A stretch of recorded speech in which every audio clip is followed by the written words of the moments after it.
Objectif News vous présente l'interview de 18h.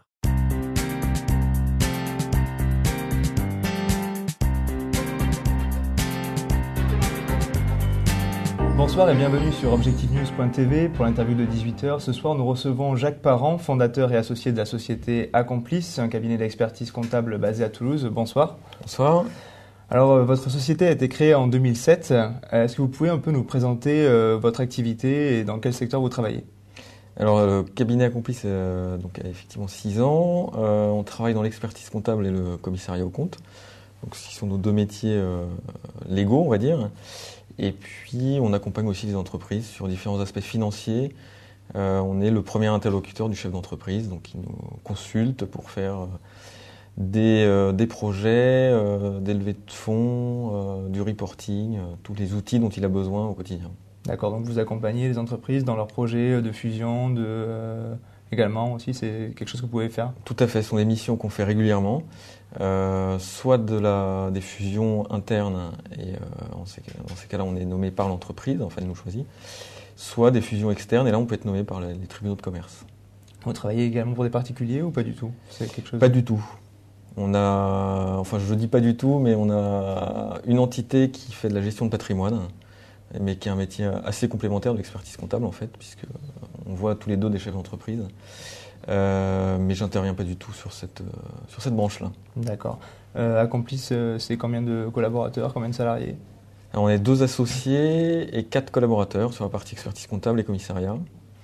Donc 2 collaborateurs à Paris, 2 collaborateurs à Toulouse. Et les associés, on se partage entre les deux. D'accord, vous avez des projets de recrutement dans les mois qui viennent ou dans les années qui viennent ? Bien sûr, on a comme tout chef d'entreprise, on est chef d'entreprise avant tout, comme nos clients. Et évidemment, on a des ambitions de grandir et de recruter de nombreux collaborateurs. D'accord, vous travaillez pour quel type d'entreprise ? C'est plutôt des grandes entreprises, des PME, des TPE Alors on a toute taille d'entreprise, ça va de l'entreprise unipersonnelle à des entreprises multinationales. Notre cœur de cible, ça reste quand même des startups, puisque c'est un secteur qui nous a toujours attirés depuis la création du cabinet en fait. On sponsorise beaucoup d'événements de startups et nous-mêmes on se considère un peu comme une startup de l'expertise comptable puisqu'on développe des outils en interne. D'accord, quel type d'outils vous proposez pour les entreprises ? L'idée c'est vraiment de faciliter les relations entre les cabinets, l'expert comptable et ses clients. Et donc vraiment d'automatiser les flux, de les rendre lisibles pour les deux parties, qu'on parle le même langage, soit avec le dirigeant, soit avec ses collaborateurs. Et donc ce sont des outils de reporting essentiellement. D'accord, je crois que vous avez un projet de site internet pour aider les entreprises justement dans ce secteur-là. Est-ce que vous pouvez un peu parler de ce projet-là ? Tout à fait, on a dans les cartons en ce moment effectivement, on est en version bêta là pour le moment, un site de reporting de trésorerie. Aujourd'hui, on sait récupérer les flux sur le passé. On a du mal à avoir des prévisions fiables pour le dirigeant d'entreprise. Et donc l'idée, c'est de lui donner un outil très facile d'accès.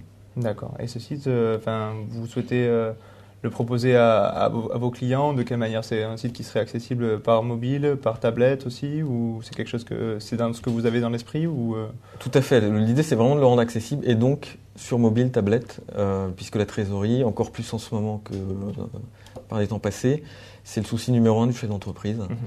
Et donc, il faut qu'il puisse le consulter en permanence. Oui, on sait que les startups ont souvent besoin de fonds et de savoir où elles en sont au niveau de leurs fonds, justement. Et c'est vrai que c'est quelque chose qui peut les aider, elles aussi, à se développer.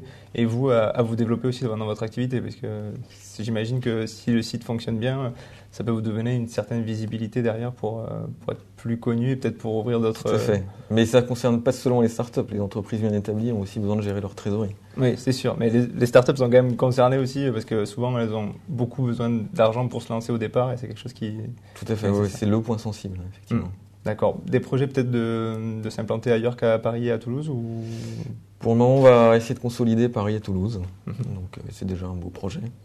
D'accord. Bon, écoutez, merci de nous avoir répondu et merci à tous de nous avoir suivis sur objectivenews.tv.